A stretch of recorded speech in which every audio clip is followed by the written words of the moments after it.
ওয়াকারুজ্জামান, সেনাপ্রধান জেনারেল ওয়াকারুজ্জামান যে ভারতের এবং আওয়ামী লীগের একজন একনিষ্ঠ সেবক ও দালাল, এটা নিয়ে যাদের সন্দেহ আছে তারা ইচ্ছা করলে আমার অনুষ্ঠান দেখলেও দেখতে পারেন। যে নিয়ে যাদের আক্রমণ করা হলো, যাদের আটকে রাখা হলো, তারাই তো বলেছেন যে সেখানে হিন্দিতে কথা বলতো, অফিসাররা ইন্টারোগেট করতো। এটা কি বাঙালি অফিসাররা বলেছে? ওটা তো ভারতীয় সেনাবাহিনী। আপনার ক্যান্টনমেন্টের ভিতরে রয়ের অফিস ছিল কচুখালা ক্ষেতের, আপনার এই যে ডিজিএফআই অফিসের উপরে। আপনি জানতেন না? ওয়াকার সাহেব জানতেন, কিন্তু আপনি তো একই দলের লোক।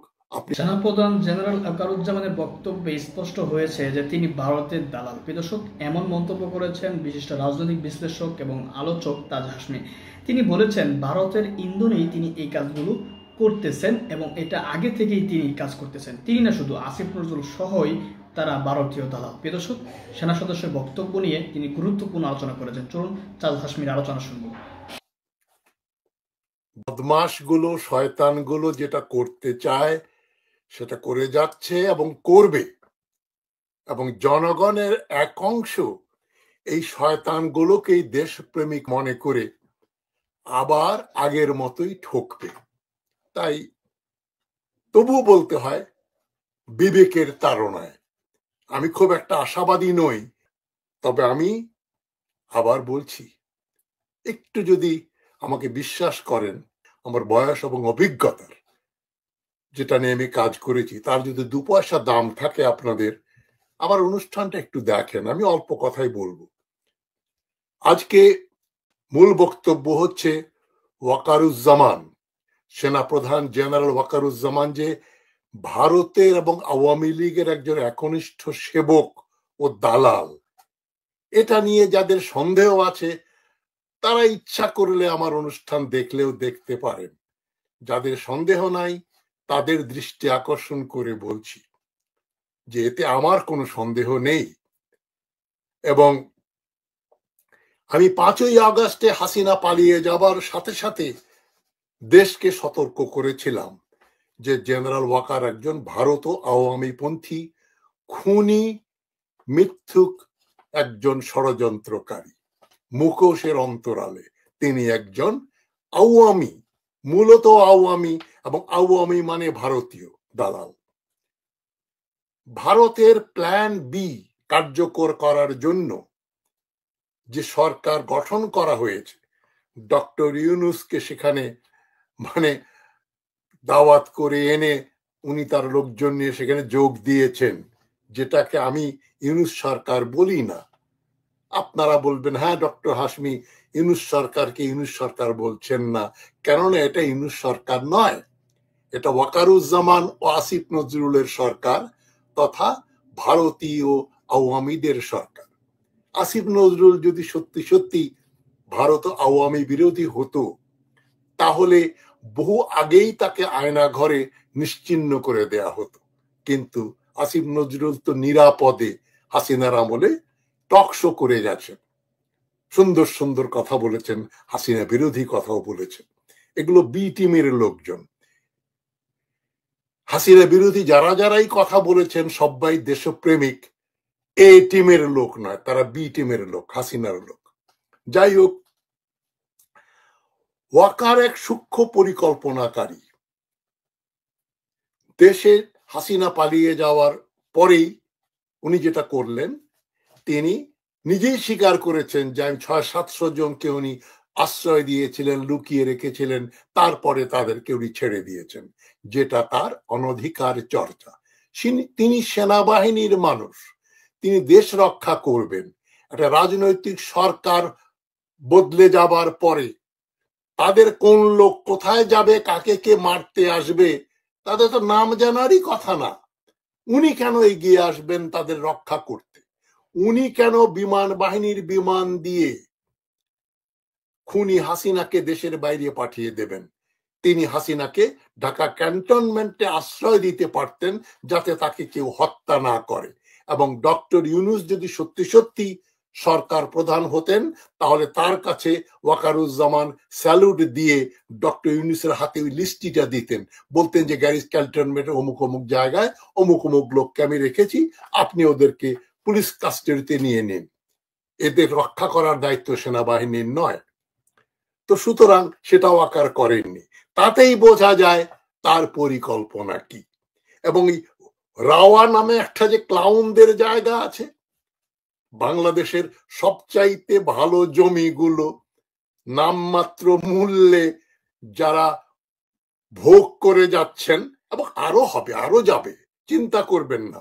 অলরেডি ওই যে পূর্বাচলে ওদের কয়েক হাজার একর জমি দিয়ে সেখানে মানে হলিউডের মতো বা ফ্রান্সের মতো বা জার্মানির মতো বা কানাডার মতো সুন্দর সুন্দর সবাব তৈরি করে সেনাবাহিনীর retired brigadier colonel, major general, lieutenant জেনারেলদের থাকার জন্য মানে একেবারে বালাখানা তৈরি করা হয়েছে।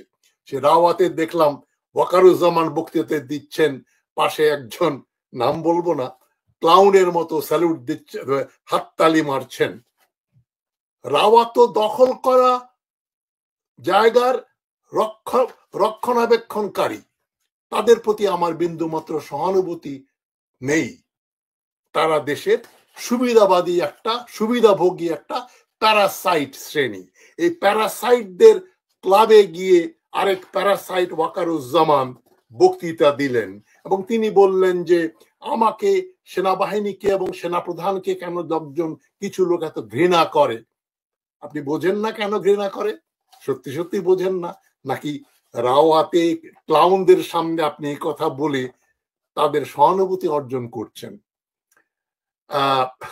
কি বলবো, আপনার বক্তব্য শুনে আমার রক্ত টকবক করেছে, বয়েল করেছে। কিন্তু আবার দুঃখে ভারাক্রান্ত হয়েছি যে এই লোককেই তো বাংলাদেশের অনেক লোক মনে করে আহা হা হা হা, কি দেশপ্রেমিক জেনারেল রে। এই মুহূর্তে এই লোক না হলে তো দেশে বহু লোক হত্যা, নিহত হতো। জানটা বাঁচিয়ে দিয়েছে, জাতিকে বাঁচিয়ে দিয়েছে। এই ফেসবুকে, ইউটিউবে আমি শুনেছি, সর্বত্র কমেন্ট করেছেন। যারা আমার বক্তব্য শুনছেন তারাও হয়তো বলবেন এই বেটা কি বলে রে বাবা, ও কত ভালো লোক, সে দেশকে রক্ষা করেছে, হাসিনাকে পার করলে কি হবে। এবং তাই আমি মনে করি বাংলাদেশের কপালে আরো বহু দুর্দশা ও বহু কষ্ট আছে। তবে আমি তবুও, মানে এটা ফল হবে না, তবুও আমি বলছি যারা দেশকে ভালোবাসেন তারা এই সমস্ত জেনারেলদেরকে রুখে দাঁড়ান, রুখে দাঁড়ান। আমার কথা বিশ্বাস করলে, ওয়াকার বলছেন, আমার কথা বিশ্বাস করলে আপনাদের কোনো ক্ষতি হবে না, বরং লাভ হবে। তিনি নাকি দেশকে একটা সুন্দর জায়গায় রেখে যাবেন এবং 7 মাসে যা হয়েছে তিনি বলছেন এনাফ ইজ এনাফ, 7 মাসে অনেক হয়েছে। এটা তো রাজনৈতিক বক্তব্য। আপনি একজন ইউনিফর্মধারী হাসিনার ফুফাতো বোনের হাজবেন্ড, ওটাই আপনার বড় পরিচয়। আপনি একজন সামরিক অফিসার, আপনি কেন রাজনীতিতে কোথায় কাকে রেখে যাবেন? আপনি বরং সেনাবাহিনীর ভেতরে শৃঙ্খলাটা রাখেন। যে আয়নাঘর আপনি বন্ধ করতে পারেননি, সে আয়নাঘরের রং পালিশ করে এখন আয়নাঘরের চেহারা বদলিয়ে দিয়েছেন। এগুলো আপনার অন্যায়। আপনি আয়নাঘর জানতেন না, সেটা আপনার অপরাধ এবং ইচ্ছাকৃতভাবে সে অপরাধ আপনি করেছেন। সেনাবাহিনীকে আক্রমণ করবেন না, কেন করে? আপনাকে আমরা উপদেশ দেব, আপনি কি? আপনি তো সেনাবাহিনীর লোক, আপনার সঙ্গে আমাদের আমাদের কথা বলার অবকাশ কোথায়? আমরা আপনাকে কেন উপহাস দেব? Who are you? You are just a general. আপনি সার্ভ করবেন, চলে যাবেন, গলফ খেলবেন, মাছ মারবেন, এই হবে আপনার কাজ। আপনি রাজনৈতিক বক্তব্য দিচ্ছেন কেন?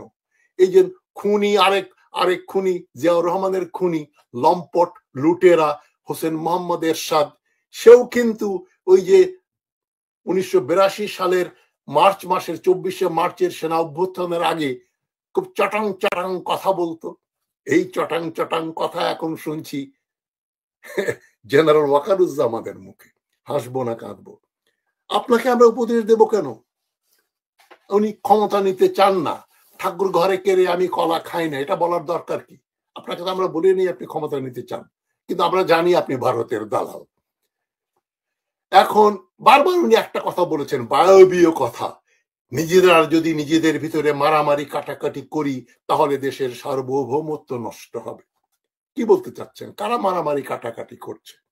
এই যে হাইজ্যাকাররা বাসের ভিতরে ধর্ষণ করছে, ডাকাতি করছে, ক্রমান্বয়ে ডাকাতি বেড়ে যাচ্ছে। আপনার র্যাবের একজন অফিসার বলছেন দেশে যেহেতু চাঁদাবাদি বন্ধ হয়েছে তাই এখন তারা এই ছোটখাটো এই অপরাধগুলো করে যাচ্ছে, খুন, হত্যা, ধর্ষণ, লুটপাট। আপনি বলছেন নিজেরা মারামারি কাটাকাটি। কারা কারা মারামারি করলো দেখান না, বলেন না, একটা উদাহরণ দেন না। ছাত্ররা আরেক দল ছাত্রের সঙ্গে মারামারি করছে, এক জাতের রাজনৈতিক দলের কর্মীরা হয়তো আরেকজনকে পিটাচ্ছে, মারছে। এটা কি সার্বভৌমত্ব নষ্ট করে ফেলবে? আপনারা তো যখন 15 বছর মারামারি কাটাকাটি হলো তখন তো নাকে তেল দিয়ে ঘুমিয়েছেন। এই রাওয়ার যারা অফিসার তখনও সক্রিয়ভাবে চাকরি করেছেন, তারা তো তখন হাসিনা জিন্দাবাদ, হাসিনার অনুগ্রহে কিন্তু ব্রিগেডিয়ারের উপরে যারা উঠেছেন তারা তো সবাই হাসিনার অনুগ্রহ প্রাপ্ত রাওয়ার সদস্য। এখন retired arm forces officers welfare association, শুধু কি রিটায়ার্ড মানে সামরিক বাহিনীর অফিসারদের ওয়েলফেয়ার লাগে নাকি? এক একটার ভুড়ি মোটা মাখন রুটি খেতে খেতে একেবারে অবস্থা কাহিল, হয় ডায়াবেটিস নইলে হার্টের রুগী, তাদের আবার ওয়েলফেয়ার লাগবে কি? তোরা তো যথেষ্ট লুটপাট করেছিস। নির্ধারিত ডিওএইচএস এর কালচারটা তো লুটপাটের কালচার, ডিওএইচএস বানিয়েছিস, তোদের আবার ওয়েলফেয়ার করতে হবে। সেখানে গিয়ে আবার সেনাপ্রধান বক্তৃতা দিয়ে আমাদেরকে বলছেন যে মারামারি কাটাকাটি বন্ধ করতে হবে। মারামারি কাটাকাটি তো আপনারা শুরু করেছেন, 1000 লোক মেরেছেন, আপনার বাহিনীর লোকজন, সেনাবাহিনীর লোকজন হত্যা করেছে, তা আপনাদের ঘৃণা করবে না? ওয়াকারুজ্জামান সাহেব, আপনি হাসিনাকে হেলিকপ্টার দিয়ে বিদেশে পাঠিয়ে দিয়েছেন, আপনার আন্ডারে 600-700 লোক ছিল, তাদের কথা বাংলাদেশ জানলো না, আমরা জানলাম না। এটা কি আপনাকে লোকে যে থুতু দেয় না, দিতে পারে না? কেননা আপনার হাতে বন্দুক আছে, আপনি বন্দুক ছেড়ে রাস্তায় আসেন না। দেখেন কি অবস্থা করে, এই পরিমাণ ঘৃণা লোকে করে আপনাদের। আপনার র্যাবের হেলিকপ্টার দিয়ে মানুষ হত্যা করছে, আপনি বলছেন শুধু পুলিশ পুলিশ মেরেছে। একবার পুলিশের উপর সব দায় দিয়ে দিলেন, এখন বলছেন বিডিআর হত্যায় এই 57 জন অফিসারকে সেনাবাহিনী হত্যা করেনি। সেনাবাহিনী হত্যা করেছে কথা কি কেউ বলেছে ওয়াকার সাহেব? কেউ তো বলেনি। সবাই বলেছে বিডিআর এর কিছু জওয়ান আর হিন্দি ভাষী এই যে একজন বিধবা আর্মি অফিসারের যে বিধবা স্ত্রী, তিনি বলেছেন, কি বলেছেন এই আজকেই দেখলাম, উনি বলছেন আমার স্বামীকে নিয়ে যারা ঘেরাও করে রেখেছিল, উনি বলেছিলেন, ফোনে বলেছিলেন এরা সব বিদেশি, এরা হিন্দিতে কথা বলছে। হিন্দি দেখি বাংলাদেশ বিডিআর এর সৈন্যরা কি হিন্দিতে কথা বলে নাকি? এই যে জুলাই আগস্ট মাসে যে ছাত্র হত্যা করলো এবং এই যে আয়না ঘরে যে নিয়ে যাদের আক্রমণ করা হলো, যাদের আটকে রাখা হলো, তারাই তো বলেছেন যে সেখানে হিন্দিতে কথা বলতো, অফিসাররা ইন্টারোগেট করতো। এটা কি বাঙালি অফিসাররা বলেছে? ওটা তো ভারতীয় সেনাবাহিনী। আপনার ক্যান্টনমেন্টের ভিতরে রয়ের অফিস ছিল কচু খেলা ক্ষেতের, আপনার এই যে ডিজিএফআই অফিসের উপরে। আপনি জানতেন না? ওয়াকার সাহেব জানতেন, কিন্তু আপনি তো একই দলের লোক, আপনি আওয়ামী পন্থী এবং আপনি ভারতপন্থী। সুতরাং আপনি হাসিনাকে টিকিয়ে রেখেছেন, হাসিনাকে নিরাপদ আশ্রয়ে পাঠিয়ে দিয়েছেন। যেদিন দেশে একটা গণতান্ত্রিক সরকার আসবে আপনাকেও কিন্তু ঝুলাবে, ভুলে যাবেন না ওয়াকার সাহেব। আপনি দেশকে রেখে যাবেন, আপনি কি কোন মহাপুরুষ? দেশ কি আপনি দেশের একজন সরকারি সামরিক অফিসার, আপনি দেশকে রেখে যাবেন কি? আপনি কি কোন জাতীয় নেতা নাকি? আপনি তো তেনাও নন, নেতাও নন, দেশ দেশ করছেন। আপনি আপনার আর্মির কথা বলেন, ইউনিটের কথা বলেন, এগুলোর কথা বলেন। আপনি কোনো রাজনৈতিক ব্যক্তিত্ব নন। আর আপনি মন্তব্য করছেন যারা বিডিআর কে হত্যা করেছিল, বিডিআর এর জওয়ানরাই করেছিল, যারা অপরাধ করেছিল তাদেরই বিচার হয়েছে, এটা নিয়ে আর কথা বলার কোনো অবকাশ নেই। কি উদ্ভট কথা বলছেন জেনারেল সাহেব। আপনি আবার বলছেন বিডিআর হত্যার একটা কমিশন গঠন করা হয়েছে, যে কমিশন দেখবে রাজনৈতিক ব্যক্তি ও বাইরের শক্তি ছিল কিনা, মানে আওয়ামী লীগাররা সেখানে বিডিআর হত্যায় সক্রিয়ভাবে অংশগ্রহণ করেছিল কিনা। আমরা সবাই জানি না আওয়ামী মানে কাদের কাদের কি রোল ছিল। তাদের কাছে টেলিফোন নাম্বার ছিল, তারা টেলিফোন করছে, হাসিনা ওদেরকে ডেকে নিয়ে লগ বুকে সাইন না করিয়ে ইন্টারকন্টিনেন্টাল থেকে লাঞ্চ এনে তাদেরকে খাইয়েছিল গণভবনে। ভুলে গেলেন নাকি? আপনার হাসিনা, আপনার আত্মীয়। তো কমিশন বের করবে, কমিশনের রিপোর্ট বের করার আগেই ওয়াকারুজ্জামান সাহেব আপনি ছোট মুখে এত বড় কথা বলছেন কেন? যে শুধু বিডিআররাই হত্যা করেছে, এখানে বাইরের কেউ ছিল না, রাজনৈতিক শক্তি ছিল না, শেখ হাসিনা ছিল না, হ্যাঁ? এটাই তো বলতে চাচ্ছেন আপনি নাকি? শেখ পরিবারের যাদের নাম আমরা শুনি তারা কেউ ছিল না, তাই তো বলতে চাচ্ছেন? নানক ছিল না বা আর কেউ ছিল না, এটা বলার অধিকার আপনাকে কে দিল? এত বড় কথা আপনি কোত্থেকে জানেন কি কারা হত্যা করেছে আর কারা হত্যা করেনি? আমরা একতাবদ্ধ থাকলে আমরা সমস্যার সমাধান করব, ডানে বামে দৌড়াদৌড়ি করে লাভ হবে না। এসব ফালতু কথা আপনি বলেন, প্রাইভেটলি বললেই ভালো হতো। আপনি বলেছেন এখানে এত মিডিয়া রয়েছে, মিডিয়া না থাকলেই ভালো হতো। আপনার ষড়যন্ত্রমূলক কথাবার্তা যেগুলো অ্যাক্টিভ এবং রিটায়ার্ড মিলিটারি অফিসাররা শুনতে ভালোবাসে, সেগুলো তো আপনার ক্যান্টনমেন্টে বলেনি। রাওয়ার ওখানে গিয়ে চুপচাপ বলতেন যে ভয় পেও না বাবা, ভারত हमारा साथ में है, ভারত हमारे साथ है, হাসিনা हमारे साथ में है, বাস এটা বলে ওদেরকে বলতেন মত ঘাবড়াও বেটে। হ্যাঁ, তা আপনি আবার বলছেন সাংবাদিকদের সামনে বলেছি, সাংবাদিক না থাকলেই ভালো হতো। দেখেন, ধানায় টানাই করবেন না। আমাদেরও বয়স, আপনার চেয়ে আমার বয়স বেশি, জানি আপনারা কি রোল প্লে করেছেন, এরশাদ কি রোল প্লে করেছে। আপনারা এরশাদেরই দোসর, আপনারা জিয়াউর রহমানের মতো আর্মি অফিসার হননি, হতেও পারবেন না। এবং সমস্ত অর্গানাইজেশন বিপর্যস্ত, কেবল সামরিক বাহিনীগুলো ডিসিপ্লিনের জন্য এখনো টিকে আছে। ডিসিপ্লিনের জন্য না, আপনাদের হাতে বন্দুক আছে, সুযোগ সুবিধা আছে, ডিওএইচএস আছে, আপনারা ইউএনএ পিস মিশনে পয়সা পান, সুতরাং আপনারা ভালোই আছেন, রুটি মাখন খাচ্ছেন, এই জন্যই ভালোভাবে টিকে আছেন, আর বন্দুক আছে হাতে। আইন শৃঙ্খলা পরিস্থিতি খারাপ, কেননা একজন আরেকজনের বিরুদ্ধে কথা বলছে। কি বলছেন আপনি? এটা কিসে, কে কারে বিরুদ্ধে কথা বলছে বলে আইন শৃঙ্খলা অবস্থা খারাপ হয়েছে? আপনি বায়বীয় কথা বলেন না, মারফতি কথা বলা আর্মি জেনারেলের কাজ না। আর দেশের আইন শৃঙ্খলা পরিস্থিতির কথা বলবে হোম মিনিস্ট্রির চার্জে যিনি আছেন তিনি বলবেন, পুলিশের আইজি বলবেন, সেনাবাহিনীর প্রধান আইন শৃঙ্খলার কি অবস্থাতে আপনার কি? আপনি কেন এই কথা পাবলিকলি বলবেন? আপনার কি? আপনি তো রাজনীতিবিদ না। তাই অপরাধীরা নাকি সুযোগ গ্রহণ করছে, আইন পরিস্থিতির অবস্থা ভালো না, কারণ একজন আরেকজনের বিরুদ্ধে কাজ করছে, তাই চোর ডাকাতরা লুটপাট করছে। এবং পুলিশ, র্যাব, ডিজিএফআই অনেক ভালো কাজও করেছে, নিশ্চয়ই করেছে। তবে যারা খারাপ কাজ করেছে তাদের তো এখনো বিচার হয়নি, গ্রেপ্তারি হয়নি। যে কর্নেল আপনার ওই যে আবেদিন AK-47 দিয়ে গুলি করে মানুষ মারছে, আপনি মিথ্যাচার করলেন প্রথম দিন এসেই যে সেনাবাহিনী মানুষ হত্যা করে, পুলিশ হত্যা করেছে। আজ আপনি পুলিশের সঙ্গে বিডিআর এর জওয়ানদের দোষ দিচ্ছেন, আর কেউ হত্যাকাণ্ডে জড়িত ছিল না।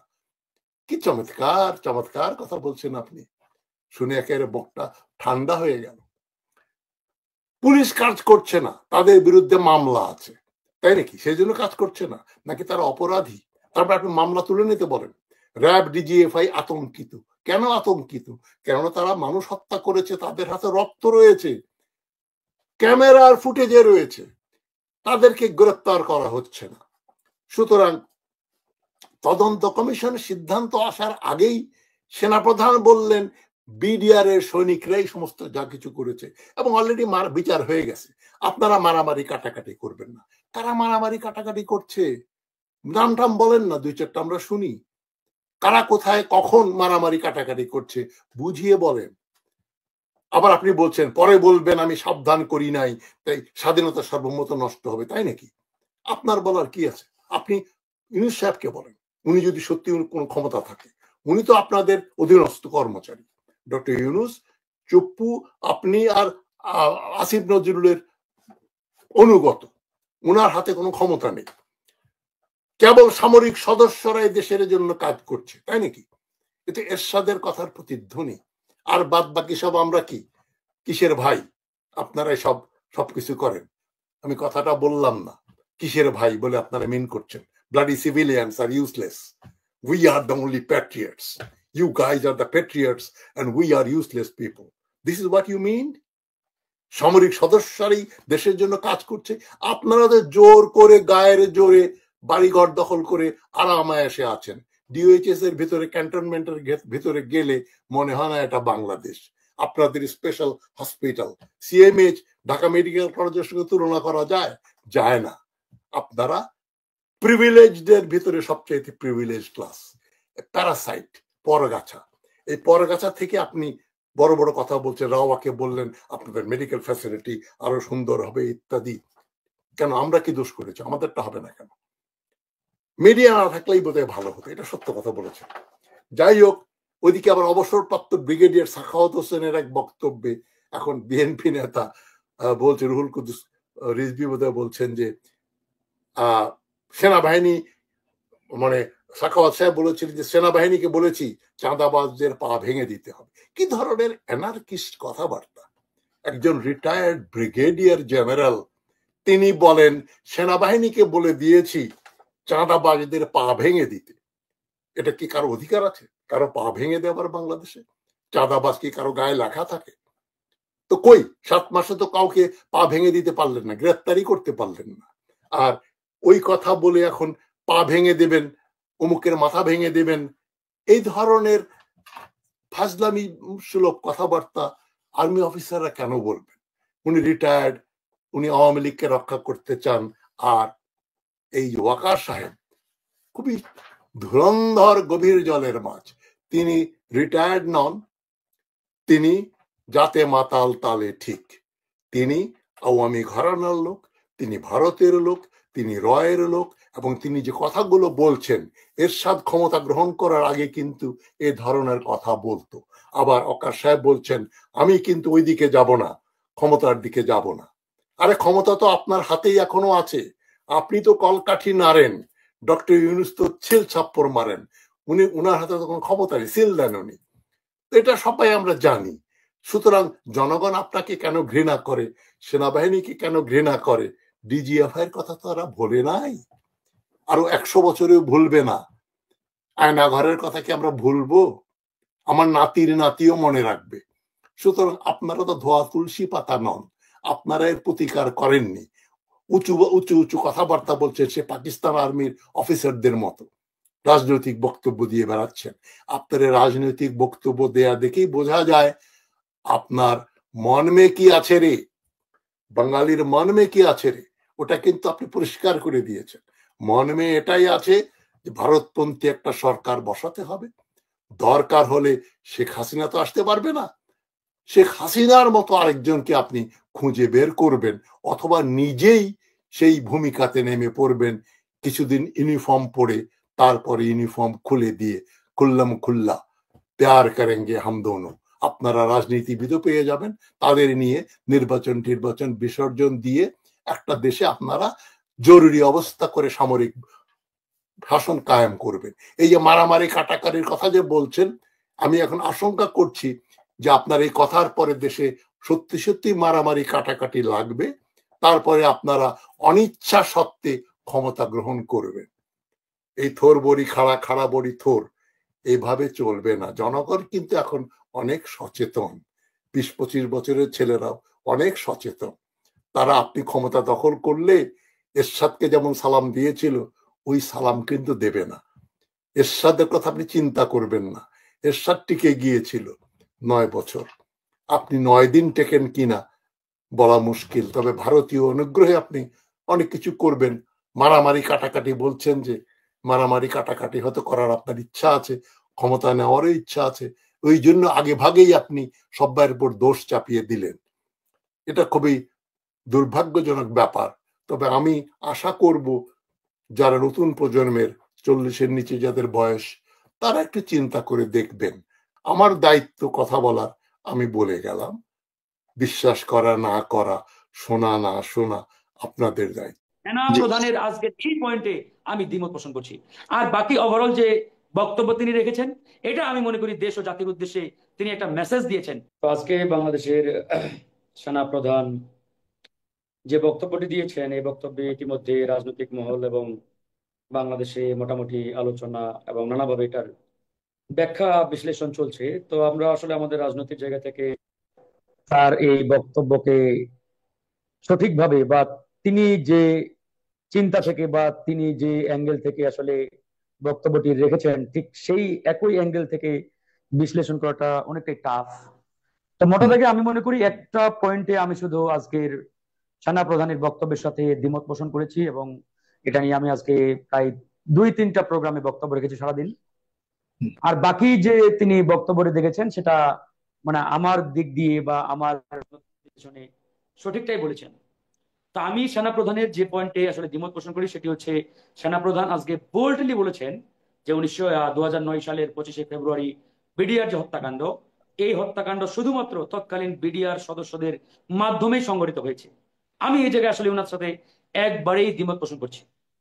হুম, ইভেন 2009 সালের পিলখানা হত্যাকাণ্ডের সময় যারা শহীদ হয়েছেন, যে সকল সেনা অফিসার শহীদ হয়েছেন, তাদের সহধর্মিণী যারা, তাদের অনেকেই বক্তব্য দিয়েছেন। আজকেও আমাদের সাবেক সেনা অফিসারদের একটি প্রোগ্রাম ছিল শাহবাগে, সেখানে আমি উপস্থিত ছিলাম বক্তা হিসাবে। সেখানে শহীদ মেজর তানভীর হায়দারের ওয়াইফ সে উপস্থিত ছিলেন। সে নিজেই বলেছেন যে আমার সামনে 3জন হিন্দিতে মানে মানে কথা বলে হিন্দিতে আমাকে জিজ্ঞেস করেছেন। হুম, মানে সে নিজেই হিন্দি ল্যাঙ্গুয়েজে তার সামনে মানে আর্মির পোশাক পরা বা ওই বিডিআর এর পোশাক পরা যারা মানে কথা বলছেন আর কি।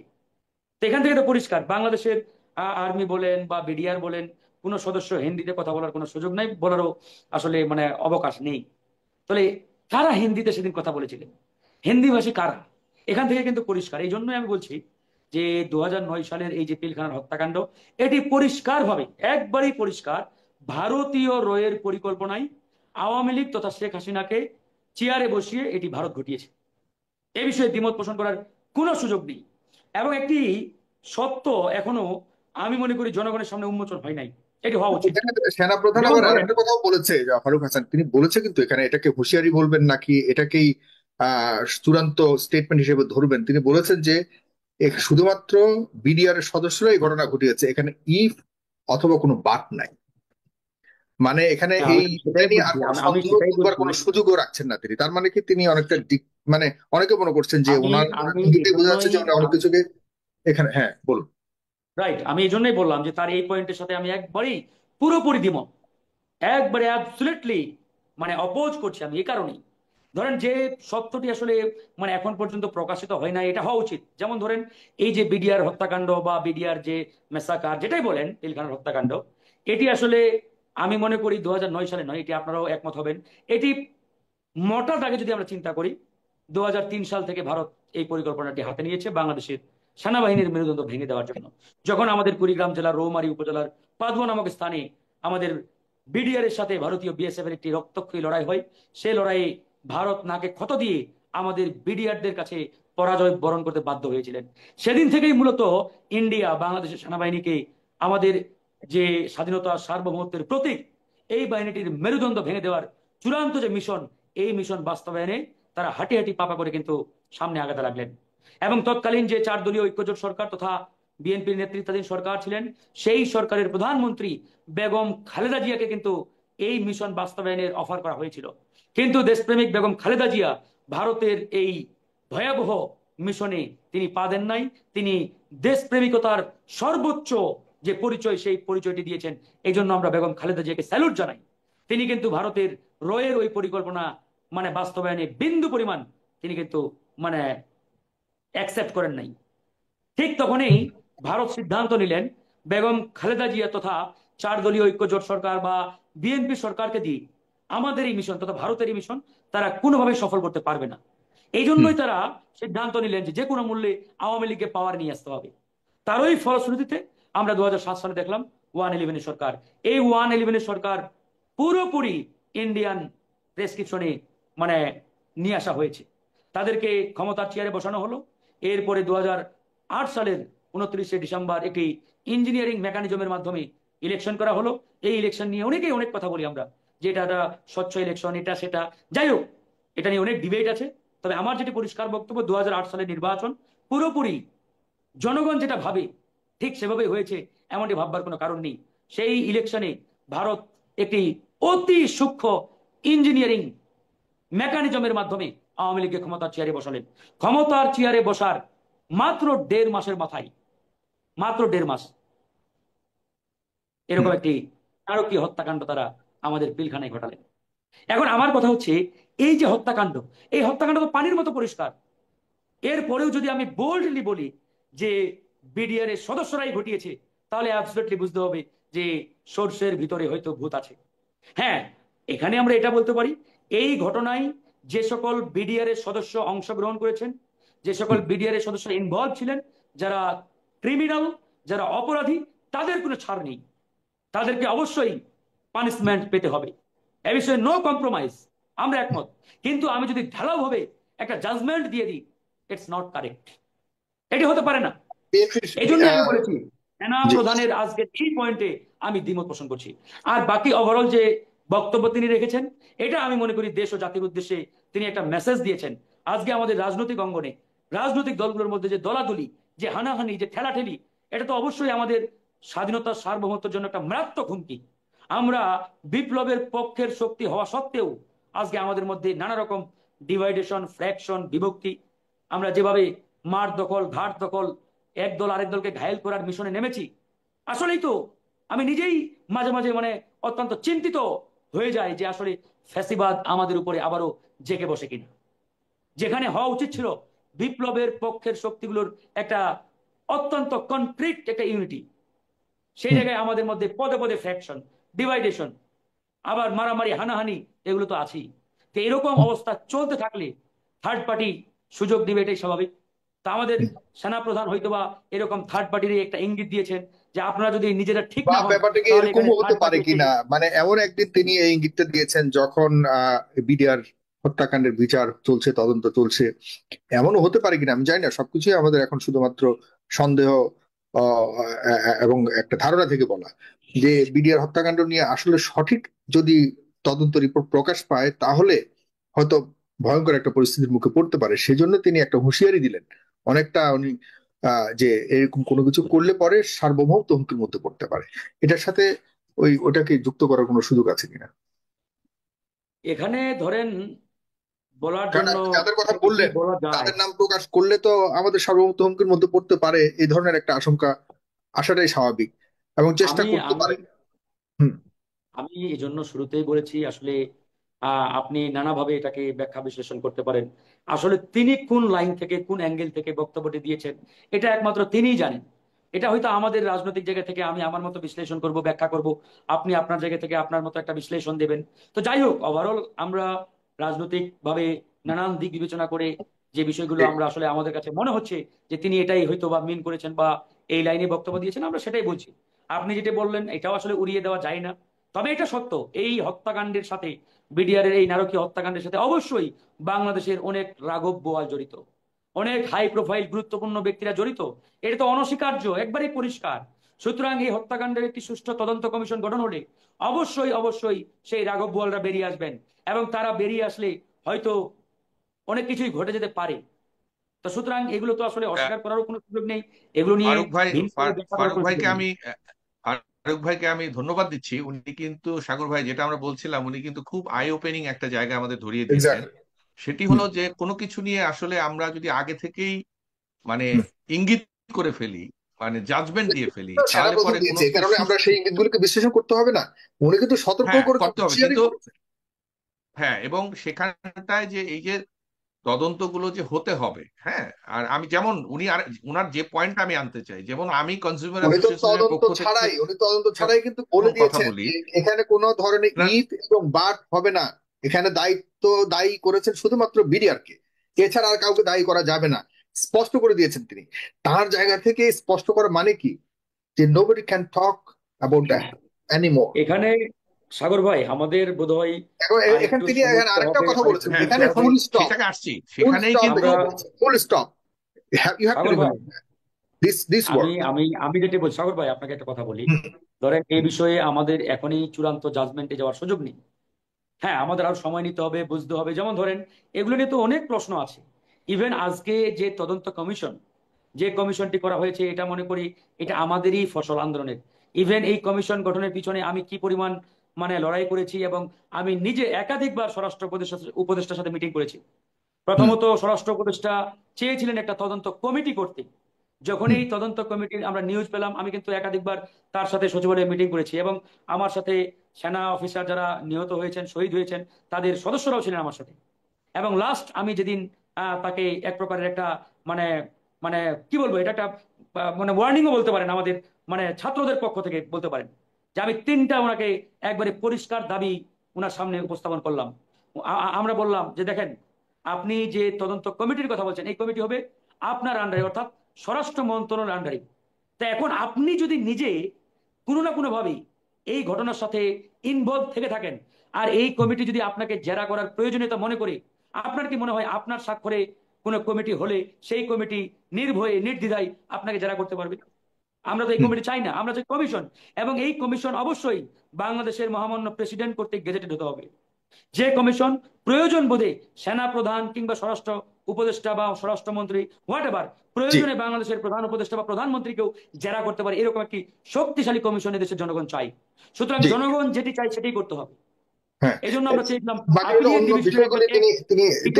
রাজনৈতিক অস্থিরতার কথা বলেছেন, এই অস্থিরতার কতটুকু বাস্তবতা আছে বলে মনে করেন সেখানে? রাজনৈতিক অস্থিরতা তো অবশ্যই রয়েছে। আমি তো এই জন্যই বললাম, সেনা প্রধানের পরবর্তী যে বক্তব্যগুলো, এগুলো আমাদের জন্য একটা মেসেজ, যারা আমরা রাজনীতি করছি, রাজনৈতিক দলের নেতা রয়েছি। ওভারঅল বাংলাদেশের আজকে যে রাজনৈতিক পরিস্থিতি, আমরা সবাই একটা সুন্দর বাংলাদেশ বিনির্মাণের স্বপ্ন দেখছি। আমি বারবার একটা বক্তব্যে বলি, আমাদের আলটিমেট গোল কি? রাজনৈতিক দলগুলোর কথাই বলছি। যদি আমাদের আলটিমেট গোল হয়ে থাকে আমরা একটি জনগণের আকাঙ্ক্ষিত বাংলাদেশ বিনির্মাণ করতে চাই, তাহলে আমাদের লাইন হবে এক। আর আমরা যদি আমাদের আলটিমেট গোল হয়ে থাকে only for power and chair, শুধুমাত্র ক্ষমতা আর চেয়ার, তাহলে আমাদের লাইন আরেকটা। এই জায়গায় আমাদের একটা ফিক্স পজিশন নিতে হবে। যদি আমরা মনে করি জনগণের আকাঙ্ক্ষিত বাংলাদেশ আমাদের বিনির্মাণ করতে হবে at any cost, any how. 1971 সালে অসংখ্য মানুষ জীবন দিলেন, বাংলাদেশকে স্বাধীন করলেন, কাঙ্ক্ষিত বাংলাদেশ পাই নাই।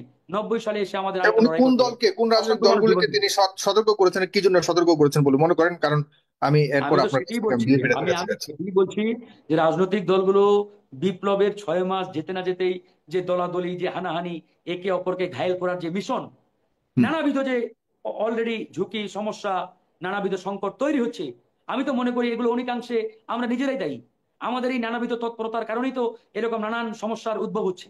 সুতরাং আমরা যদি নিজেরা ঠিক না হই, আমরা যদি নিজেরা আমাদের চরিত্রের পরিবর্তন না ঘটাই, তাহলে তো এখানে থার্ড পার্টি আসবেই, এবং থার্ড পার্টি এসে আমাদের উপরে আবার ওই ফ্যাসিবাদ কায়েম করবে, আবার আমাদের উপরে ওই মানে স্ট্রিম রুলার চালাবে। তো হয়তোবা মানে মাননীয় সেনা প্রধান সেটি ইঙ্গিত করেছেন যে আপনারা যদি ঠিক না হন তাহলে বাংলাদেশের স্বাধীনতা সার্বভৌমত্ব বিপন্ন হতে পারে।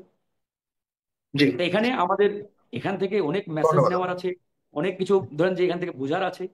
তারপরেও আমি বলছি, চূড়ান্ত যেটি কথা, সেনা প্রধানের এই বক্তব্যের কনক্রিট কোনো জাজমেন্ট দেওয়ার কোনো সুযোগ নেই আমাদের জায়গা থেকে, মানে চূড়ান্ত জাজমেন্ট দেওয়ার সুযোগ নেই এই মুহূর্তে। আমাদের মনে হয় আরো সময় নেওয়া উচিত, আরো বোঝা উচিত। এমন না। দর্শক, তাজ হাশমি আলোচনা শুনেছেন, শুনে বুঝতে পেরেছেন যে আসলে সেনাপ্রধান কোন উদ্দেশ্যে বিডিআর হত্যাকাণ্ডের তদন্ত তিনি থামিয়ে দিতে চেয়েছেন, ফুল স্টপ করে দিয়েছেন, এবং কেন বলেছেন যে বিডিআর সদস্যরাই এতে জড়িত ছিল।